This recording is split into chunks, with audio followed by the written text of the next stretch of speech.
तो भाई आज था अपना एलन का मेजर टेस्ट 1, ठीक है। और उसमें फिजिक्स, केमिस्ट्री, बायोलॉजी का 11th 12th का पूरा पूरा सिलेबस आ रहा था, ठीक है।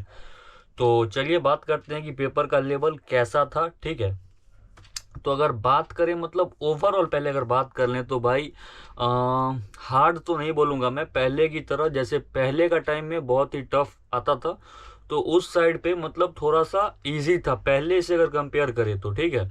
और अगर ऐसे बोले तो भाई उतना भी इजी नहीं था, इजी टू मॉडरेट साइड पे हम रख सकते हैं, ठीक है। और अब अगर एक एक करके बात करें तो फिजिक्स की बात करें तो भाई हर क्वेश्चन आपने कहीं ना कहीं कहीं से भी पढ़ा होगा, तो वो सब क्वेश्चंस आपने जरूर से प्रैक्टिस किए होंगे, ठीक है। वैसा ही क्वेश्चन था, लेकिन मेन चीज़ ये है ना भाई कि दिक्कत यहाँ पे आता है कि आपने पढ़ा तो होगा वो चीज़, लेकिन मेन है कि यहाँ पे आपका पूरा सिलेबस आ रहा होता है, तो इसीलिए मतलब रिवाइज नहीं होता है, बहुत सारा मतलब होता है चीज़, जिससे कि आप टेस्ट में मतलब आपके मार्क्स कम आ सकते हैं, ठीक है। मान लो कि रिवीजन नहीं हो पाएगी क्योंकि पूरा सिलेबस आ रहा है, ठीक है।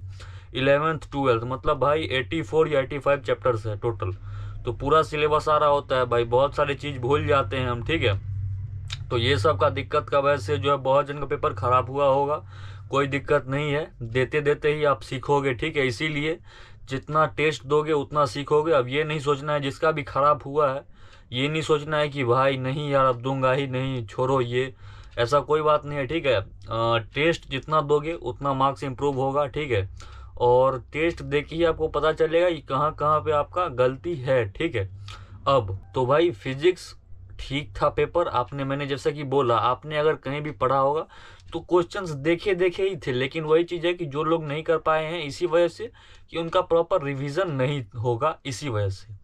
अब केमिस्ट्री की बात अगर करें तो केमिस्ट्री भाई वही है, एनसीईआरटी बेस्ड था और उनका मॉड्यूल से थोड़ा थोड़ा क्वेश्चन दिया गया था। अगर आप एलएन का मॉड्यूल आप देखे होंगे या किए होंगे कभी सॉल्व, तो आपको पता चल गया होगा कि उनका मॉड्यूल से भी कुछ क्वेश्चन था और वैसे एनसीईआरटी बेस्ड ही था, ज़्यादा इधर उधर का नहीं था, ठीक है। ओवरऑल जैसे कि मैंने बोला कि पेपर का जो लेवल था भाई इजी टू मॉडरेट, कोई ऐसा हाई फाई लेवल नहीं कि जेई एडवांस एकदम बना दिया, वैसा नहीं था, इजी टू मॉडरेट था, मतलब ठीक ठाक पेपर था। क्वेश्चंस जो हैं बहुत सारे लेंदी लेंदी थे, ठीक है।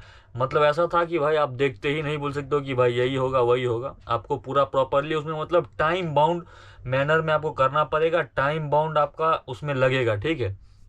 टाइम आपको हर क्वेश्चन में देना पड़ता है, ऐसा नहीं था कि देखते ही आप कर दोगे। केमिस्ट्री भी वही भाई सही था, मीडियम था।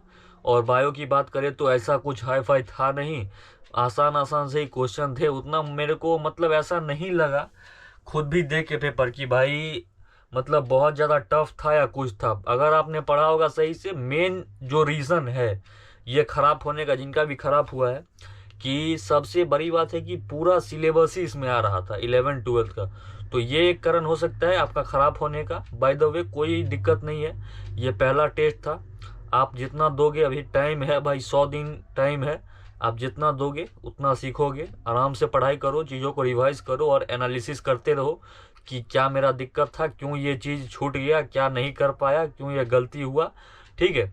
ये सब करो, आराम से मार्क्स बढ़ेगा, कोई टेंशन नहीं लेना है, ठीक है। तो और अगर कोई जानना चाहता है कि भाई मेरे कितने मार्क्स आए, तो मैंने ये टेस्ट नहीं दिया था क्योंकि मेरा अभी तक सिलेबस ही पूरा नहीं हुआ, और बहुत एक मोटा रीज़न है, मतलब बहुत बड़ा रीज़न है, जो कि अगर आपको जानना है तो कमेंट कर दो, बता दूंगा आप लोगों को, ठीक है। चलो मिलता हूँ अगली वीडियो में।